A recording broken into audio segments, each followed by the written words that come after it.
Hello everybody, my name is Ilisha Setting and I run the company Econominds. We are an A-level economics service. So I started my company off when I was 18 years old and I wrote my first revision guide and sold out at the age of 19. Then we have tried to create the most inclusive platform that the UK has ever seen. We focus on creating an alternative classroom for students to thrive in. You're probably thinking, why on earth are you self-employed? I'm going to give you a minute. What comes to mind when you think of someone that's self-employed? Do you think of the tons of money, the success, sitting back, chilling on a beach with cocktails? Well, I'm here to tell you the truth. Being self-employed isn't as pretty as people make it out to be. I'll tell you the truth about why I wanted to be self-employed. It's because I didn't really like being told what to do and when to do it. I didn't like how our UK education system looked. And I was sick and tired of being on the sidelines. So I wanted to be the forefront person leading that change, doing what I wanted to do. And there's some benefits of being self-employed. Is that I choose my working hours. I choose who my team are and who I partner with and work with. I innovate and create solutions that I feel that I want to make and do, and I get to lead on the change that I want to see happening. You end up working more hours than the 9 to 5 does. You end up putting in a lot more money if you need to put it in. You have unreliable people and partners that you work with. There's so many problems and difficulties with being paid on time and the correct fee, which you're worth. Not being told what to do at work, not having leads and businesses and establishments for you to go then and work from. You need to go and build them from scratch. So it is a lot more hard work. It's a lot more elbow grease and graft. There's 4 main ways which you can receive funding to start your business. And those are getting grants from the government, your family and friends loaning you money or giving you money to start your venture. You can ask big top investors and venture capitalist firms for the money, or you can work and save and then invest your money into your business. So the one which I wish I really knew about when I first started my company is government grants. It's the lowest risk way to start a business, because the government gives you a pot of money which you can use to go and start your business. And if for any reason the business fails, you don't owe anybody a penny. You've just had a go at what you wanted to do and saw what happened. If you look online at your specific area and your niche and what you're focusing on, you'll be able to find a government grant, hopefully.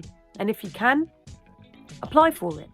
So number 2, you can go and approach your family and friends. You can set up a GoFundMe page or a crowdfunding page and ask people to donate to you.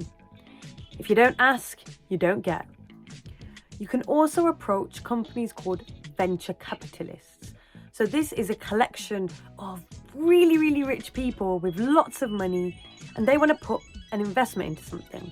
So if they like your idea and your business plan is solid, they'll give you the money. But the only problem is you need to give that money back over a certain period of time.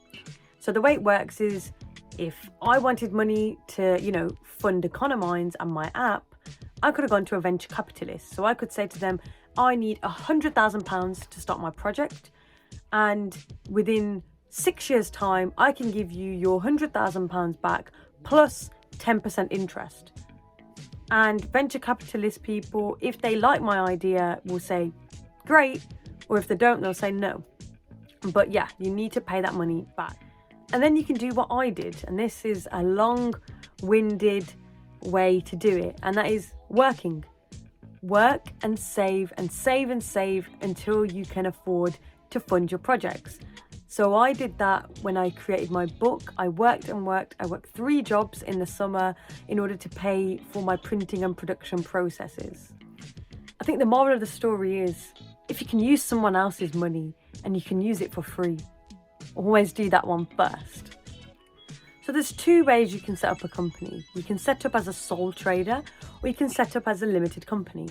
A sole trader is one individual, so that would be me, Ilisha, responsible for all the ingoings and outgoings of my company. So if I borrow money from people, I owe anybody money, or I make money, it's all Ilisha Massoon's property.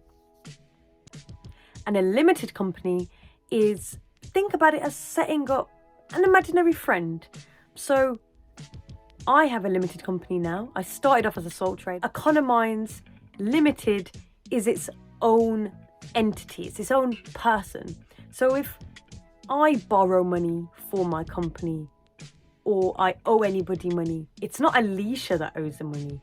It's my imaginary friend Economines Limited that owes that money. However, the benefits of setting up as a sole trader, and if you are going to be collecting, less than £10,000 within your first year, it could be a good move. And if you don't need to require finance from other people to get started, it could be really beneficial for you. So there's little to no kind of paperwork to start off with. You don't have to do a lot of maintenance, and you don't need to pay anybody else to do anything for you. You can do everything yourself. You have one form to fill out at the end of each tax year to just say how much money you've made. And if you do earn over the threshold, you pay the tax on it. Also, you don't need to reveal any documents to the public about your money, your profits, or the people involved in your business. So it's a really good privacy element too to becoming a sole trader. However, if you think you're going to be working with large organizations, you're going to need a loan set up as a limited company. Also, if you think you're going to make more than around about £10,500 in that year, because a limited company, like we said before, gives you that protection. If anything goes wrong, it's not you that's personally liable for that money. It gives you better tax rates. You pay less tax on the money that you make if you're making large sums of money. So that's the reasons why you could set up as a limited company. However, you do need to reveal all your personal details and details of the company's reports and their profits online on called Companies House. Here's some really useful tools which I use when I started up my business and still use now, which are an absolute lifesaver. Number one, it's Canva. Canva helps you make professional looking resources and posts for your social media. It's really quick and easy to use, and it's completely free. Two is Planoly. So it goes hand in hand with Canva. So once you've created all your posts, you can use Planoly to plan out your feed, when you want to post, what captions you want to post with, and this way it allows you to stay on top of your social media and keep it consistent. If you are going to be a sole trader, the third tool I would recommend is QuickBooks. QuickBooks allows you to keep on top of all of your accounts, your receipts, your ingoings and your outgoings, so that when you come to fill in your form at the end of the year, your self-assessment form, it's done quick and easy. So I would definitely recommend that. There is a subscription fee for QuickBooks, so just keep an eye on that. But it is definitely a lot cheaper than having an accountant. And take that from me because I have one. Use G Drive. If you're working collaboratively with a large team, or you need to store and organize documents and your individual things, G Drive is absolutely amazing. And the final tool I would recommend is Trello. The amount that I go on about Trello, people must think that I'm being sponsored by them to talk about them, but I'm not. Trello is my favorite project management tool because it allows you to work with loads of different people all at once, and it allows you to keep everything in the same place. You can set tasks from it, you can delegate, you can add notes, and you can keep everybody that's working with you in the loop. So the moral of this story is being self-employed is one of the best things I ever did. I turned 2 grad jobs down to be able to do my own thing and pioneer that change that I want to make, and have the people around me in my team that I want to use to make that happen. But there's also a lot of hard graft.